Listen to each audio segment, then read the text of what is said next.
अस्सलाम वालेकुम। आज मैं आपके लिए लेकर आई हूँ वाइट मटर पुलाव की एक ऐसी रेसिपी। जब आप बनाएंगे तो उसका एक एक दाना खिला खिला बनेगा और इसका जो चावल है मसाले डालने के बाद भी जो इसका वाइट चावल है वो वाइट ही रहेगा।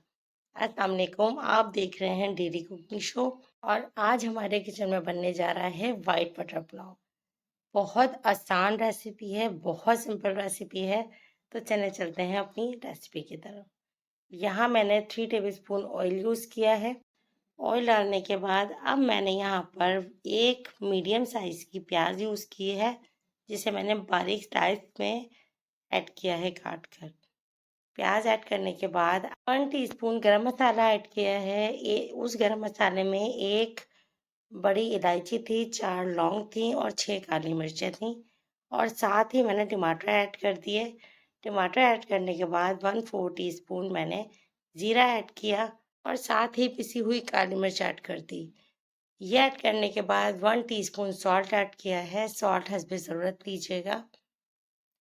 उसके साथ ही मैंने मटर भी यहाँ डाल दिए हैं। बहुत ज़्यादा मैश नहीं किया टमाटर को और एक मीडियम साइज़ का आलू छील के वो ऐड कर दिया।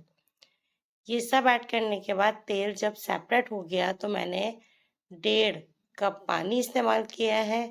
जैसे ही पानी में उबाल आता है 2 टेबल स्पून मैंने हरा धनिया, पुदीना और 2 बड़ी हरी मिर्चें ऐड कर दी। ये डालने के बाद मैंने 1 कप भीगे हुए चावल डाल दिए। अच्छा, 2 से 3 मिनट के लिए मैंने मीडियम फ्लेम पे रख दिया।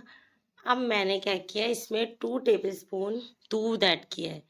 दूध बहुत ज़रूरी है। दूध चावल के अंदर जब आप डालेंगे तो चावल का जो कलर है वो बिल्कुल ख़राब नहीं होगा।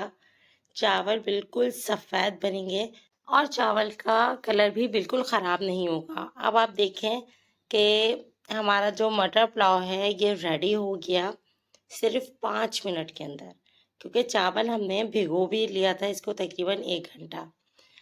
ये मैंने घर में पकाने वाला जो चावल होता है उसी से बनाया है और चावल कितना अच्छा बना है। रेसिपी पसंद आए तो लाइक कीजिएगा, चैनल पर न्यू हो तो सब्सक्राइब कर लीजिएगा, बेल का बटन ज़रूर प्रेस कीजिएगा ताकि तमाम ये रेसिपीज़ आप तक पहुँचें। इंशाल्लाह नेक्स्ट किसी भी रेसिपी में आपसे मिलेंगे। अपना ख्याल रखिएगा। तब तक के लिए अल्लाह हाफ़िज़।